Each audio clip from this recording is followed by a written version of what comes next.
Oyun uşağın işidir. Yəni yeni doğulmuş uşaq belə necə oyun oynayacağını bilir. Uşaqlar daima yeniliyə meyilli olduğu üçün həm yeniliyi öyrənirlər, həm öyrəndiyi yeniliyi də oyunlarına əlavə edirlər və oyunları daima zənginləşir. Zənginləşən oyun da uşağı da zənginləşdirir.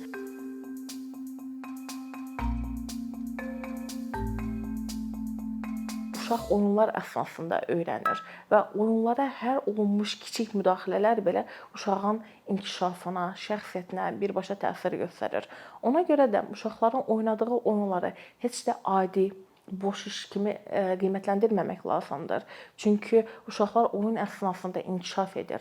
Oyunlar sayəsində öyrənirlər. Yəni bu akademik bacarıqlar da belə öyrənə bilirlər.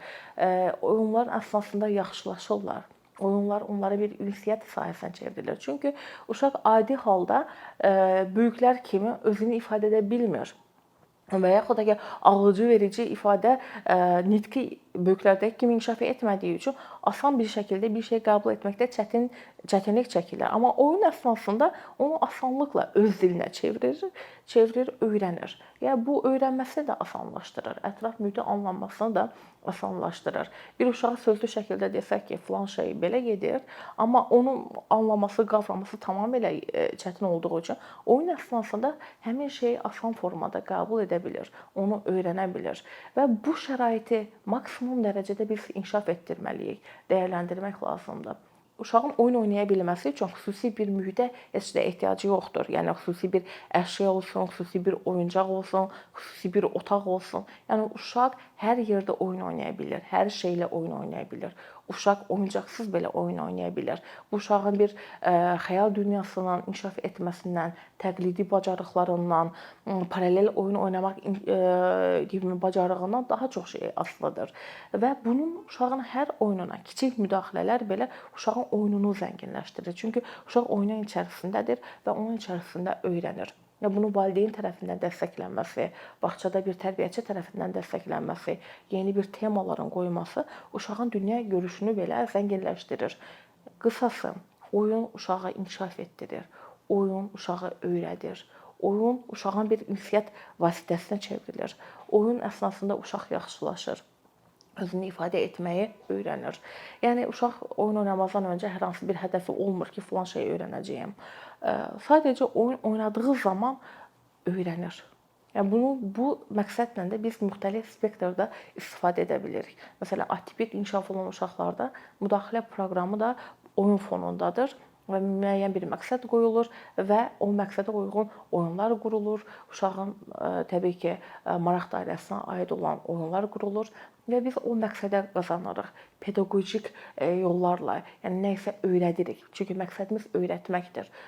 Saymağı, rəngləri öyrədirik, problem həll etməyi öyrədirik, öz baxım bacarıqlarını öyrədirik, müstəqilliyə meylli edirik. Yəni bu əsasında uşaq öyrənir.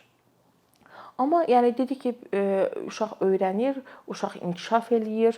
Amma bundan başqa oyunların uşaq üzərində başqa bir təsiri var. Bu da terapevtik təsiridir. Terapevtik təsir nədir? Bu yəni müalicəvi təsirdir. Uşağın amma tək başına oynadığı oyunlar uşağı müalicə eləməz. Burada bir mütəxəssisin olması, onun bir müdaxiləsinin olması daha vacibdir. Yəni bu zaman uşaq yaxşılaşmanı, müalicəni hiss edir. Buna görə də uşaq psixoterapiyası oyun fonunda yaradılır. Çünki oyun uşağın bir maraq dairəsidir. Bir hədəf var orada. Amma uşaq niyə üçün oyunlardan istifadə olunur? Bu mövzuya toxunmağa gələrsək əgər, çünki uşaqların özünü ifadə etmə şəkli böyüklərdən tamamilə fərqlidir. Yəni böyüklər sözlü, yəni verbal şəkildə özünü ifadə edə bilər, amma uşaqlarda alıcı-verici nitqi tam da inkişaf etmədiyi üçün, axıcı bir nitqi olmadığı üçün, söz ehtiyatı zəngin olmadığı üçün özünü oyunlar vasitəsilə ifadə edir. Çünki uşağın beynində hər hansı bir təcrübə var. Neqativ təcrübə, pozitiv təcrübə, eyni düşüncəsi, duyğuları, davranışları onları oyunlarına daxil edir. Yəni içindəki motivasiya ilə xaricdəki reallıq, yəni hansı oyun varsa, hansı mühit varsa, orada reallaşdırır və oyunlarını bizə göstərir, özünü ifadə edir. Həmin oyunlara baxaraq biz uşaq üzərində hər hansı bir geniş məlumat əldə edə bilirik. Və bu uşaq psixoterapiyası da oyun terapiyasında əsas məqsədi budur. Bir də ki, və bunun olmasına əlavə, çünki oyun bir ünsiyyət vasitəsi kimi seçilmişdir və oyun uşaqla psixoterapevt arasında yerləşir. Yəni uşaq oyununu oynayır, psixoterapevtə geri verir. Psixoterapevt onu götürür, onu formalaşdırır, uşağa geri verir. Uşaq onu mənimsəyir, yenidən şəkilləndirib geri verir. Döngü şəklində sikl gedir, amma bu da davam edir hər zaman. Ta ki yaxşılaşmağa qədər. Uşaq onu, yəni hər zaman da bu davam eləyəcəkdir. Daha da oyun dəyişiləcək. Yəni bu oyun əvvəlki oyunundan tamamilə fərqli olacaqdır. Adi bir halda biz uşaqların oyununu götürəndə uşağın bu gün oynadığı oyunla dünənki oyunu eyni deyil, sabah oynayacağı oyun da eyni deyil. Çünki o qədər zənginləşib, təkmilləşir ki. Amma uşaq psixoterapiyası, oyun terapiyası kimlərə demək ki, tətbiq olunur?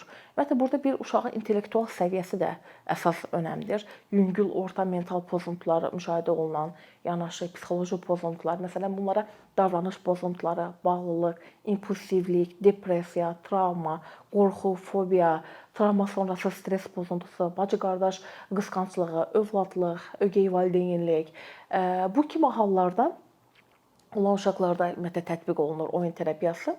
Oyun terapiyasının əslində 3 növü var. İstiqamətləndirilmiş, istiqamətləndirilməmiş ailə oyun terapiyası. Amma bizim əsas fokuslanacağımız uşaq mərkəzli oyun terapiyasıdır. Bu nə deməkdir? Harda tətbiq olunur? Kimlər tətbiq edir? Necə tətbiq olunur? Və uşaq üzərində hansı tip dəyişikliklər olur? Uşaq mərkəzli oyun terapiyası 3-13 yaşlı uşaqlara tətbiq olunur. Tətbiq üçün xüsusi bir ortama, yəni otağa, oyun materiallarına ehtiyac var. Oyun otağı geniş olmalıdır, səliqəli, işıqlı. Çünki uşaq özünün təhlükəsizliyini qorumalıdır. Bir pəncərənin olması məsəl üçün vacibdir. Qapı elə yerdə yerləşməlidir ki, uşaq üzrə məsələn psixoterapevt qapı tərəfdə heç bir zaman oturmaz. Çünki sanki uşaq fikirləşər ki, onun qapıdan çölə çıxma icazə yoxdur və onu qorxuya sala bilər. Bizim məqsədimiz nədir? Uşağı azad hiss etdirməkdir ki, o öz düşüncələrini, duyğularını, davranışlarını, neqativ və yaxud da ki, pozitiv təcrübələrini, yəni özü olsun, özü kimi də oyunlarına yansıtsın. Və rəngləri elə seçmək lazımdır ki, diqqəti dağıdan olmasın. Əsasən də bizim etdiyimiz ən böyük səhvlərdən biri də daha çox rənglər, posterlər divarlara vururuq. Bu uşağın diqqətini yansıdan bir şeydir. Və şkaflar 3 yaşlı uşağın əli çata biləcəyi dərəcədə olmalıdır və həyatı yansıdan bütün oyuncaqları qoymaq lazımdır. Xüsusi qabların içərisində deyil, ayrı-ayrı şəkildə. Yəni bunlar məişət əşyaları, təmizlik əşyaları, yəni oyuncaqlar əsasən də heyvanlar, insan kuklaları, normal körpə kukla, yəni oyuncaqları, yəni paltarlarda olmalıdır, paltarı geyinib çıxardan olsun. Normal kiçik körpələrin qidalandığı biberonlar, əmiziklər, yumşaq bir ədyalın olması, bir qum demək ki, hovuzunun olması bizim üçün önəmlidir. Çünki uşağı özünü ifadə edə bilməsi üçün bütün əşyalar olmalıdır və gizlədilməməlidir. Hamısı açıq şəkildə düzlənilməlidir orada. Və burada bizim məqsədimiz nədir? Psixoterapevtin əsas vəzifəsi uşağı fərd kimi qəbul etməkdir. O nə deməkdir fərd kimi qəbul etmək? Yəni həm neqativ davranışlarda, həm də pozitiv davranışlarında qəbul etməkdir, diqqət etməkdir, mühakimə etməməlidir. Yəni sual verməməlidir. Niyə bunu götürdün? Niyə bunu elədin? Bunda heç bir müdaxilə etməməkdir. Psixoterapevt yalnız uşağın hər hərəkətini şərh etməkdir, əks yansıtmayla. Olduğu kimi mühakiməsiz formada söz verməməlidir, əyləndirməməlidir. Əgər oyuna daxil olmayıbsa, uşaq mütəxəssis oyuna daxil etmirsə, oyuna daxil olmamalıdır, gözləməlidir. Psixoterapevt uşağa kömək etməməlidir. Nəsə bir şey dağılıbdırsa, kömək istədiyi halda psixoterapevt onu qeyd edir ki, yəni hansı istiqamətdə sən bunu eləyə bilərsən? Bir şey götürmək istəyir, nəsə bir maniya var, onu götürmək üçün ilkin olaraq nə edə bilərsən? Uşağa yol göstərir, amma kömək eləmir. Əgər təhlükə anı yaranıbsa, o zaman kömək eləyə bilər. Yəni burada kiçik xırda detallar var ki, biz bunları tətbiq etməliyik. Və buna görə də niyə görə biz uşağın hər hərəkətini, duyğusunu geri yansıdıb şərh etməliyik? Çünki uşaq bəzən qəzəbli olur, ancaq qəzəbli olduğunun fərqində olmur. Geri yansıtma ilə, geri şərhlə artıq o qəzəbli olduğunun fərqinə varır, fərqində olur, dinlənildiyini görür, başa düşüldüyünü görür və uşaq buna görə də artıq özü kimi olur və əmin olur ki, bəli, mən heç kim mühakimə eləməyəcək. Və bu özü mərhələli şəkildə olur. Uşaq birinci girir otağa. və ilkin olaraq otağı, əşyanı psixoterapevtlə tanış olur və suallar verir. Və oyuncaqları üst tutanda əsasən də hansı oyuncaqları öz evində təcrübəsini gördüyü oyuncaqları görür və deyir, bundan məndə var, biraz böyüyü məndə var. Yox, bu fərqli rəngi məndə var. Yəni malik olduğu və bildiyi oyunları psixoterapevtə göstərir ki, qəbul olunsun, fərdiliyini, şəxsiyyətini qəbul etsin. İkinci mərhələ bir aqressiv bir dönəm olur, güvəni test etmək üçün. Çünki görür ki, ilk gündə psixoterapevt hər hansı bir şərh eləmir, mühakimə eləmir, olduğu kimi qəbul edir və o zaman deyir ki, okey, mən bir aqressiv hərəkətlərimdə belə məni qəbul eləyəcəkmi? Deyərəkdən aqressivlik artır. Amma şuurlu şəkildə aqressivlik artır. Artıq bu dönəm də getdiyi üçün travmaların işləndiyi bir dönəmə gəlirik. Bu travmaların işləndiyi bir dönəmdə aqressivlik daha da artır. Məsələn, psixoterapiyada belə bir yanlış ifadə var ki, həm böyüklər üçün, həm də uşaqlar üçün hər seans uşağı şən etməz. Yəni uşaq qəzəbli də çıxa bilər, aqressiv də çıxa bilər. Çünki travmaların işləndiyi dönəm uşağın daim yaddaşında qalır və onun xaricdə, yəni valideynlərlə münasibətində, məktəbdə də belə aqressiv davranışlar sərgiləyə bilər ki, bu da çox normaldır. Sadəcə uşağa icazə vermək lazımdır ki, bu etapı keçirə bilsin. Bu yolda uşaq özü, biz vasitəçiyik, uşaq özü gedir travmaya qarşı və travmaya necə qalib gələ biləcəyini bacarığı da özü seçir. Amma bu böyük bir zaman ala bilər. Məsələn, bir uşaqda bir neçə həftə olduğu halda bəzi uşaqlar da aylarla, illərlə davam edə bilər. Və bir də bizim sonrakı mərhələ terapevtik mərhələ gəlir. Bu sağalma mərhələsidir. Bu nə deməkdir? Oyunların teması tamamilə dəyişir. Özünü ifadə oyunlarla başlayırlar oynamağa, şəkil çəkməkdir və s. Aqressiya demək olar ki, itir. Hətta geri dönüşlər olur valideyn tərəfindən ki, məktəbdə də davranışları düzəlib, ailədə də davranışları düzəlibdir. Və uşaqlığın tamamilə ölüm oyunları tamamilə itir və bütün oyunlar birləşməklə, düzəlməklə, təmirlə gedir. Yəni bu nəticəyə gəlmək üçün amma səbirlə davranmaq lazımdır ki, hər uşaqda eyni zamanda olmur. Və daha sonra sonlandırma mərhələsi gəlir ki, bizim uşaqla ayrılma mərhələsidir. Son 2-3 seansda, 2 həftədən bir, 3 həftədən bir artıq seanslar salırıq və sonda olaraq uşaqla aktiv və verbal şəkildə söhbət aparırıq ki, nə üçün bura gəlib? Yəni biz onların münasibəti açıq formada danışırıq. Ümumiyyətlə qeyd etmək lazımdır ki, nə üçün oyun terapiyası vacibdir?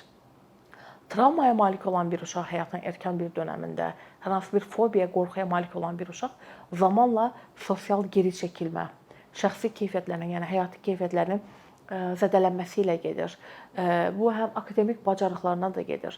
Depressiyanın təməlini qurur və gələcəkdə şəxsiyyətin formalaşmasında da birbaşa təsir etdiyi üçün ona görə də çox əhəmiyyətlidir.